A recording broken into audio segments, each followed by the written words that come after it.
Yes, ladies and gentlemen, let's get started with the review of Kinki No Magna, or Forbidden Magna for those not completely familiar with Japanese. Kinki No Magna is from the developers of Rune Factory, itself a spin-off of Harvest Moon, but forgoes the farming aspect almost entirely, focusing on turn-based battles, a fairly extensive item crafting system, and, as you'd expect, girl romancing. The game structure is very simple. You progress from story segment to battles, with no towns or dungeons to explore. You have a home base where you can interact with other characters and access the forge to buy or craft items. In between story-driven battles, you can partake in side missions, selected from a menu that also doubles as the world map. The same map will be used to show travels during story events and nothing more. If you were expecting to explore locations in traditional JRPG fare, Kinki No Magna is not the game for you.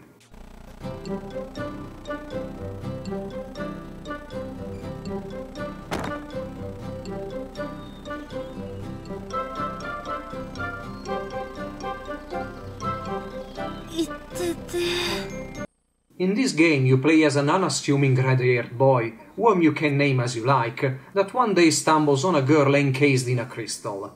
The girl awakens when he falls under attack by some monsters, saving him. The girl is Charlotte, a spirit girl, and this encounter will set off a chain of events that will see your character unraveling the mystery of the Forbidden Magna.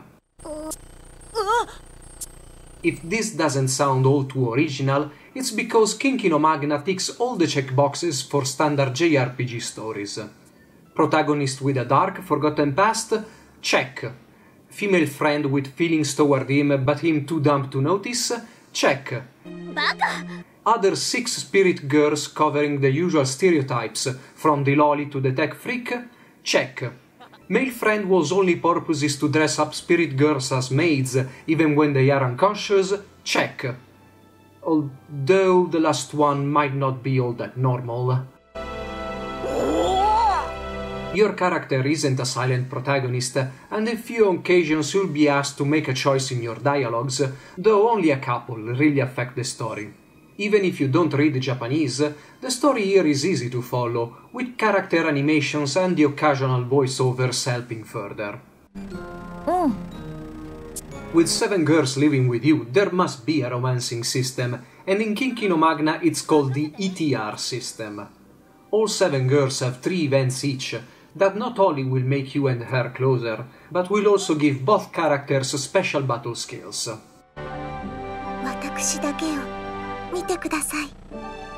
The ETR system isn't as good as in Harvest Moon or Rune Factory, however, as romancing sequences are forced on you, and sometimes even the girl. During the first event, there are only 2 girls you can choose from.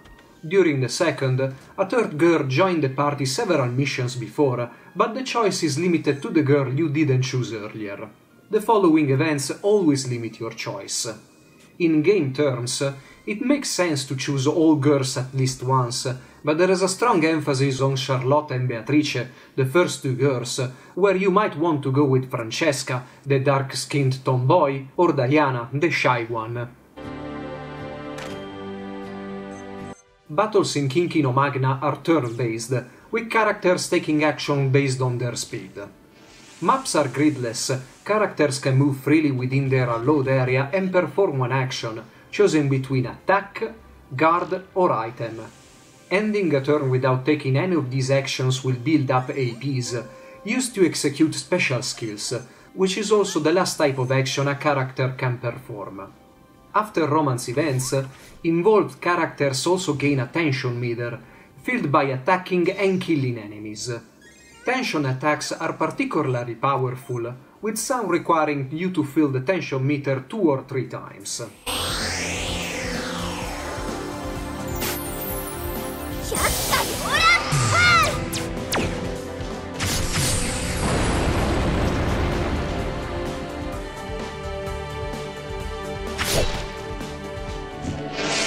Every action has an area of effect, and the key to the battle system is to attack as many enemies at once to build up a combo.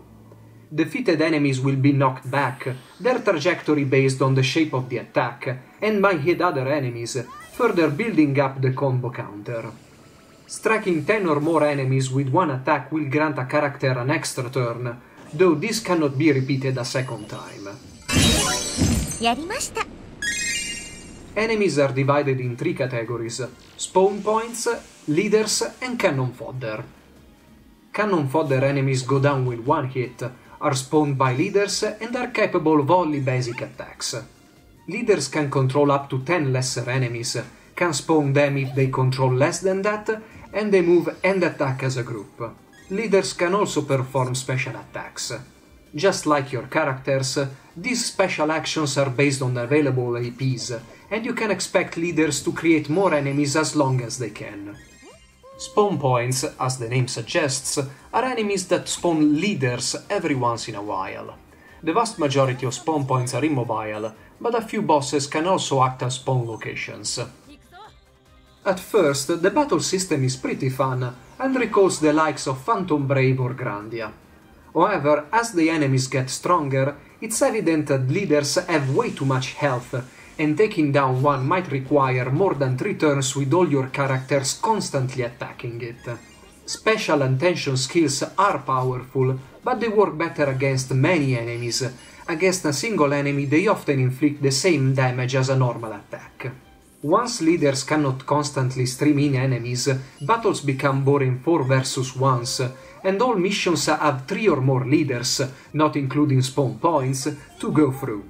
Most missions don't require to kill everything hostile on the map, but completing secondary objectives, that usually require that, grant rare crafting materials, so you might be compelled to. Story events grant your character the ability to buff and heal allies, effectively making most of the items useless. You'll want to stock on poison potions though, and I'm talking about the potion to inflict poison, as even the final boss doesn't have resistance to that. Not everything about the battle system is bad though. The Spirit Girls have a good variety of attack areas and special attacks, and some can use items to drastically change the way they attack, like Elfriede or Gabrielle. Girls that join the party later in the game complement each other very well, like Francesca's narrow attack and Adelaide's incredibly wide area. Unfortunately, this is not enough to make the battle system interesting, and it soon succumbs to repetition. Enemy variety is not bad, but other than their looks, there isn't much to say about their abilities.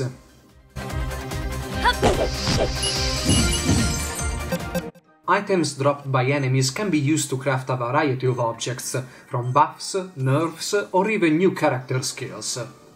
The crafting system is fairly extensive, but doesn't play an incredibly important role in the game. Around halfway through the game, you'll be able to buy almost every item, including certain character skills, and due to how boring battles can become, grinding for rare items is something that only completionists will undertake. Skills are the only equipable things in the game, every other item is shared by all characters in an inventory. Character skills cannot be simply piled up, as each take a certain amount of memory. Characters' memory increase with level ups, but can only remember a limited number of skills at one time. Last, there is a farming section, but I must admit I never understood how it works. In its original state, Kinki No Magna was an incredibly slow-paced game. Events couldn't be skipped, and enemy leaders seemingly had endless life bars. The first patch corrected this, introducing the ability to fast-forward events and to choose between 3 difficulty levels. I played more than half of the game unpatched, and battles fought against enemies with lower HPs flow so much better, making secondary objectives actually attainable without spending an hour on each mission. Events cannot be skipped entirely, only fast-forwarded, and there is still no auto button, a rather strange omission. But the biggest omission was the lack of a gallery, luckily introduced with the first patch as well. While an improvement, the patch doesn't address how repetitive the game can become, nor how forced romance moments feel. The game clocked in at around 18 hours, with the vast majority of side missions left untouched.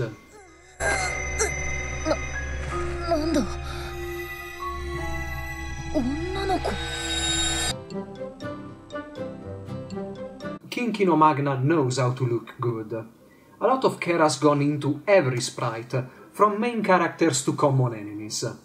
Sprite for main characters of course receive the greatest attention to detail, with lots of very smooth animations that really convey someone's reaction. Backgrounds are exquisitely drawn, and there are a lot of light sourcing effects to bring every environment to life. Sprites and backgrounds never drop in quality no matter the camera zoom level, although there are a few objects that show excessive pixelization.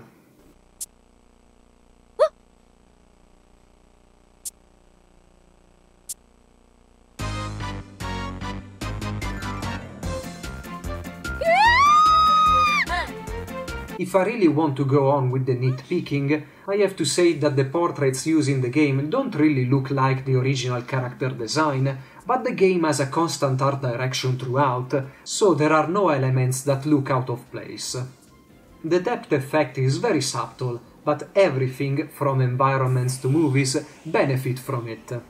I'd say that this is one of the best uses of this 3DS feature I've seen in a long time, and it's never intrusive while giving that extra punch to what's shown on screen.